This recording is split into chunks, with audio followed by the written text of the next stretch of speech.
सर्वप्रथम सर्वांना श्री स्वामी समर्थ. स्वामी महाराजांच्या कृपेने तुमच्या सर्व चांगल्या इच्छा पूर्ण होत ही स्वामींचरणी प्रार्थना करते आणि आजच्या व्हिडिओला सुरुवात करते. तर उद्या 5 नोव्हेंबर 2024 विनायक चतुर्थी आलेली आहे. वर्षातला शेवटचा अंगारक योग आलेला आहे. सोन्यासारखा दिवस आहे. दिवाळीतला हा अंगारक योग खूप शुभ आहे, महत्त्वाचा आहे. कितीही जीवनात अडीअडचणी असू दे, मार्ग नक्कीच मिळेल. गणपती बाप्पा सर्व विघ्न दूर करतील असा उद्याचा दिवस आहे. तर महिन्यातून 2 चतुर्थी येत असतात. एक अमावस्येनंतर येते ती विनायक चतुर्थी आणि जी पौर्णिमेनंतर येते ती संकष्ट चतुर्थी. बरेचसे लोक महिन्यातील संकष्ट चतुर्थीचा उपवास करतात. काही लोक दोन्ही म्हणजे विनायक चतुर्थी पण करतात आणि संकष्ट चतुर्थी पण करतात.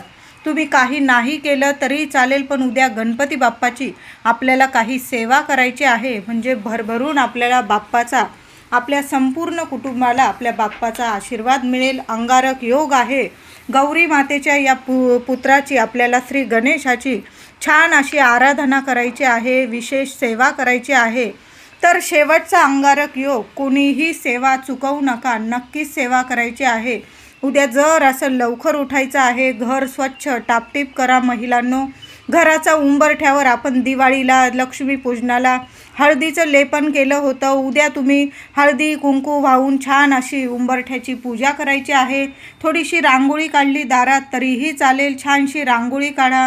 रांगोळीची, उंबरठ्याची हळदी कुंकू वाहून पूजा करायची आहे. तुमच्याकडं आंब्याची पानं असतील तर आंब्याची एखादी डाहळी आपल्या दाराला नक्की लावा, किंवा तुम्ही तोरण लावलं आंब्याच्या पानांचं तरीही चालेल. छान असा चमत्कारिक बदल तुम्हाला आपल्या घरात दिसून येईल, सकारात्मक बदल दिसून येईल. उद्या जर असं लवकर उठायचं, आंघोळीच्या पाण्यात थोड्याशा दुर्वा टाकून आंघोळ केल्या तरीही चालेल. यामुळे तुमच्या जीवनात जे काही संकट असतील त्यावर नक्कीच निवारण होईल. उद्या लवकर उठून आंघोळ केल्यानंतर आंघोळीच्या पाण्यात दुर्वा नक्की टाका आणि मग आंघोळ करा. जी काही इडापिडा असेल, संकट असेल, विघ्न असेल, बाप्पा नक्कीच दूर करेल. त्यानंतर बाप्पाची छान विधिवत पूजा करायची आहे. बाप्पाला तामणात ठेवा. पंचामृत तयार करून घ्या. पंचामृताने किंवा गाईच्या कच्च्या दुधाने आपल्याला बाप्पाला अभिषेक घालायचा आहे. 21 वेळा, 51 वेळा, 108 वेळा ओम गण गणपते नमः मंत्र जपत आपल्याला बाप्पाला अभिषेक घालायचा आहे. किमान 11 वेळा तरी 11 चमचे बाप्पावर गाईचं दूध किंवा पंचामृताने अभिषेक घाला. पुन्हा स्वच्छ पाणी घालून बाप्पाला अभिषेक घालायचा आहे. किंवा तुम्ही अथर्व शीर्ष बोलत जरी बाप्पाला अभिषेक घातला तरीही चालेल. त्यानंतर देवघरात बाप्पाची स्थापना करायची आहे. स्थापना करताना तांदळाच्या राशीवर बाप्पाची स्थापना करा. गंधाचा तिलक लावा किंवा हळदी कुंकू ओलं करून त्याचा तिलक लावला तरीही चालेल. अक्षता व्हायच्या आहे. बाप्पाला उद्या दुर्वा अर्पण करायच्या आहे. आपल्याला 21 दुर्वांची जुडी स्वतःच्या हाताने तयार करून त्या जुडीला हळदी कुंकू वाहून मग बाप्पाला अर्पण करायची आहे. हळदी कुंकू शिवाय दुर्वा कधीच अर्पण करू नका महिलांनो. आपण सौभाग्यवती स्त्रिया राहू दे किंवा ज्यांचे लग्न होत नाही, त्यांनी सर्वांनी आपण हळदी कुंकू लावायचं दुर्वांना आणि मग बाप्पाला अर्पण करायचं. ज्यांचे लग्न होत नाही, ज्यांच्या लग्नात काही अडचणी येत असतील, तो मुलगा असो किंवा मुलगी, त्यांनी हळद लावून मग दुर्वा 21 दुर्वा बाप्पाला अर्पण कराव्या.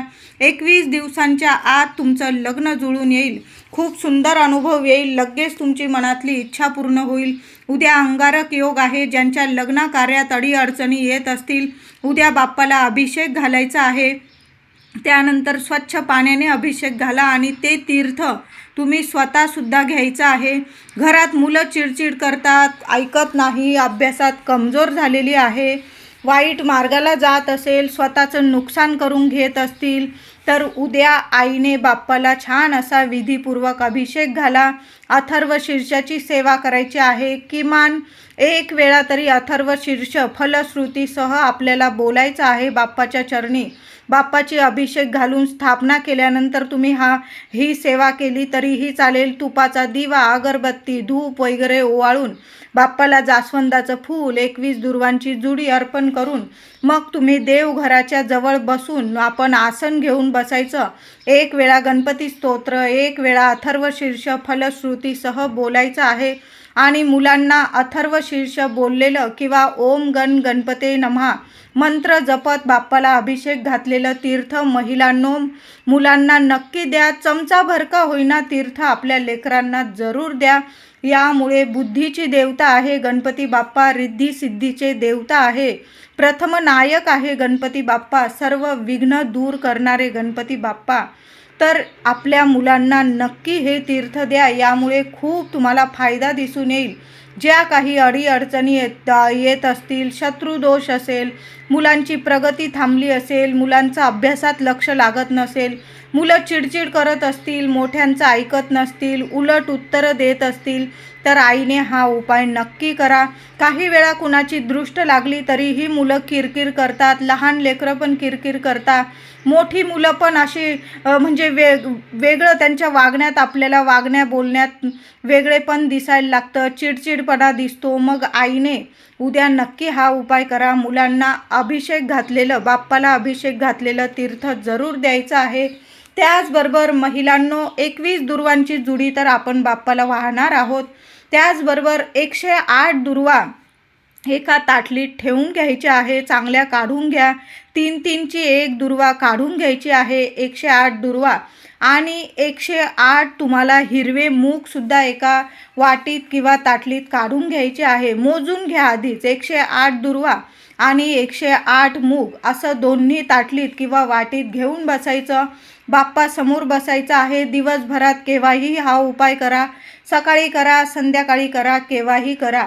तर त्या 2 गोष्टी घेऊन बसायचं बाप्पासमोर आणि बाप्पाचा ओम गण गणपते नमः मंत्र जपत जायचं आणि बाप्पाच्या चरणी 1 दुर्वा आणि 1 मूग बाप्पाच्या चरणी, बाप्पाच्या जवळसुद्धा एक वाटी ठेवून घ्या किंवा एखादी ताटली ठेवून घेतली तुम्ही तरीही चालेल आणि तिथं 1 मूग आणि 1 दुर्वा आपल्याला अर्पण करायची आहे. असं तुम्हाला 108 वेळा करायचं आहे. महिलांनो नक्की हा उपाय करा.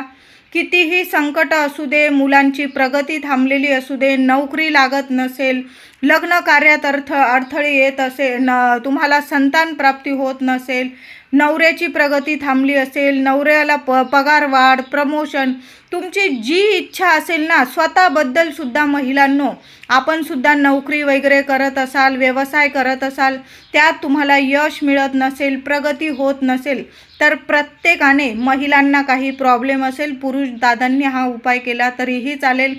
आसन घेऊन बसा. 108 मूग 108 दुर्वा मोजून नीट घ्या आणि बाप्पाजवळ सुद्धा एक ताटली किंवा वाटी ठेवायची आहे किंवा एखादा कपडा ठेवला तुम्ही तरीही चालेल आणि त्यावर ओम गण गणपते नमः नाहीतर मंगलमूर्ते विघ्नहरा दुरितनाशका कृपा करा, मंगलमूर्ते विघ्नहरा दुरितनाशका कृपा करा हा मंत्र जप. तुम्हाला जो मंत्र आवडतो ना गणपती बाप्पाचा हृदयापासून, तो मंत्र जपत बाप्पाला 108 मूग आणि 108 दुर्वा बाप्पाच्या चरणी अर्पण करायचे आहे. दिवस रात्र ते तिथंच राहू द्यायचं आहे आणि दुसऱ्या दिवशी बुधवारी त्या दुर्वा आणि 108 मूग घेऊन घ्यायचं आणि बाप्पाच्या मंदिरात जायचं आहे आणि त्या दुर्वा आणि 108 मूग बाप्पाच्या चरणी तिथं अर्पण करायचं आहे.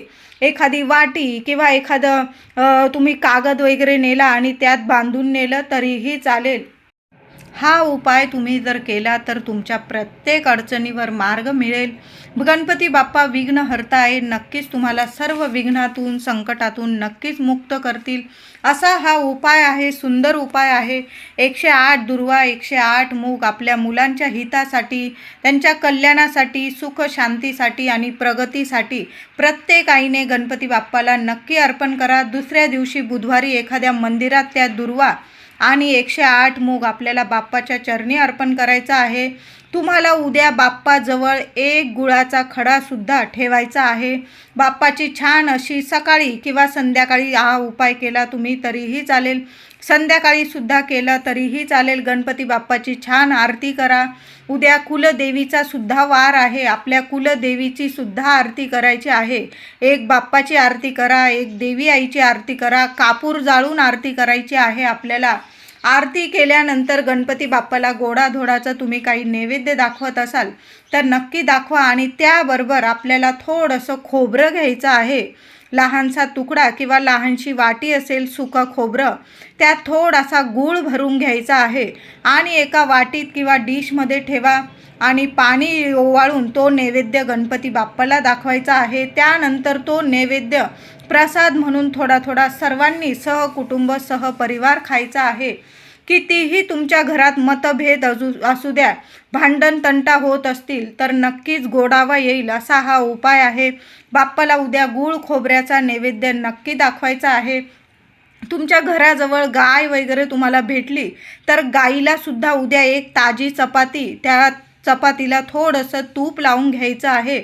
त्यावर थोडासा गुळाचा खडा ठेवा आणि गाईला स्वतःच्या हाताने खाऊ घालायचा आहे. खूप खूप खूप छान चमत्कारिक उपाय आहे हा सुद्धा. सेवा आहे गोमातेची, नक्की करा. दिवाळीचे दिवस सुरू आहे. तुळशीचं लग्न होस्तोवर दिवाळी ही असतेच आणि दिवाळीत आलेला हा अंगारक योग आहे. आपल्या उद्या कुलदेवीची सुद्धा सेवा करायची आहे. उद्या मंगल कलशाची स्थापना आपण लक्ष्मीपूजनाच्या दिवशी तर केलीच होती.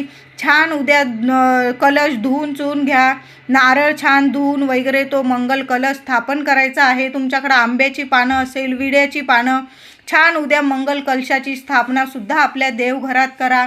गणपती बाप्पाची विधिवत पूजा करा. सकाळी किंवा संध्याकाळी कापूर आरती नक्की करायची आहे. कापरावर सुद्धा उद्या थोडासा गूळ, गाईचं तूप आणि 4-5 लवंग छान असं जाळून संपूर्ण घरात, तुमच्याकडं लोबान असेल, गुगल असेल, त्या कापरावर नक्की जाळायचं आहे. आधी कापूर आरती करून घ्या महिलांनो आणि नंतर या थोडासा गूळ, गाईचं तूप आणि 4-5 लवंग, लोबान किंवा गुगल हा संपूर्ण धूर आपल्या घराच्या कान्याकोपऱ्यात फिरवून द्यायचा आहे आणि ते धुपाचं भांडं शेवटी उंबरठ्यावर, मुख्य उंबरठ्यावर ठेवून द्या.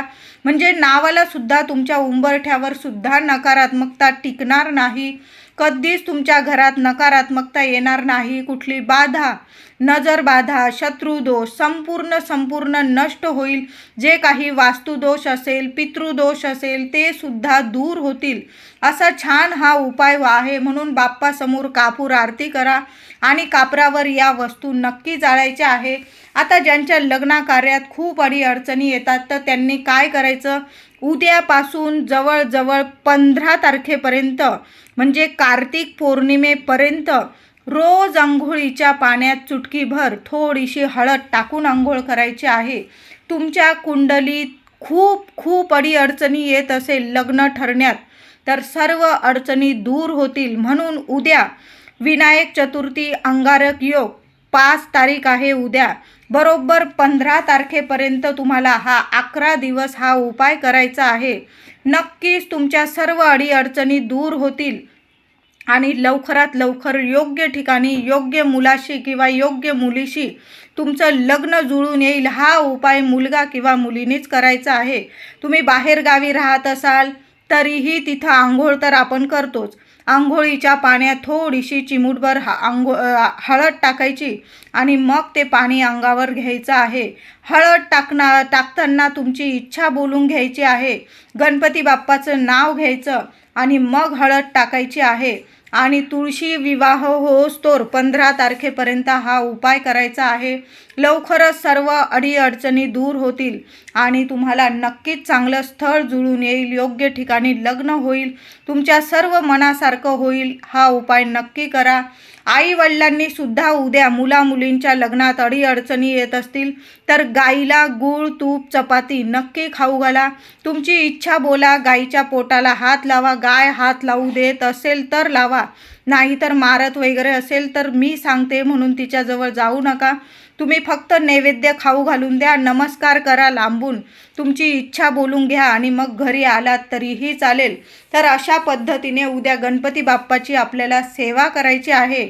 नक्की उद्या बाप्पाजवळ गूळ खोबऱ्याचा नैवेद्य दाखवा. तुम्ही मोदक, लाडू ठेवत असाल नैवेद्यात नक्की ठेवा. सहकुटुंब सहपरिवार उद्या बाप्पाची सेवा करायची आहे. महिलांनो, मुलांकडून सुद्धा अथर्व शीर्ष गणपती स्तोत्र नक्की पठण करून घ्या. किमान 21 वेळा तरी मंगलमूर्ते विघ्नहरा दुरितनाशका कृपा करा हा मंत्र जप मुलांकडून सुद्धा पठण करून घ्या, बोलून घ्या. आणि दिवसभर जेवढी सेवा होईल ना गणपती बाप्पाची नक्की करायची आहे. संध्याकाळी आपल्याला कापूर आरती करायची आहे. या मी जे उपाय सांगितले, जे सेवा सांगितल्या, त्यातून जेवढ्या सेवा जमतील ना तुम्हाला नक्की करा. खूप छान प्रभावी सेवा आहे, नक्की करा.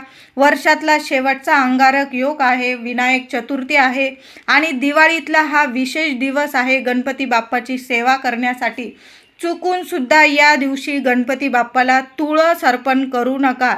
तुम्ही बाकी देवांना म्हणजे श्री हरी विष्णूंना, विठ्ठल रुक्मिणींना तुम्ही तुळस अर्पण करू शकता, पण उद्या काय गणपती बाप्पाला संकष्ट चतुर्थी वगैरे असली, विनायक चतुर्थी, तर बाप्पाला तुळस अर्पण करू नका. बाकी लाल फुलं, जास्वंदाची लाल फुलं, 21 दुर्वांची जुडी आणि जो मी 108 दुर्वांचा आणि 108 मुगाचा उपाय सांगितला, सेवा सांगितली, ती नक्की करा. चुकून सुद्धा तुळस अर्पण करू नका. व्हिडिओ आवडला असेल लाईक करा, शेअर करा, चॅनलला कृपया सबस्क्राईब करा. धन्यवाद.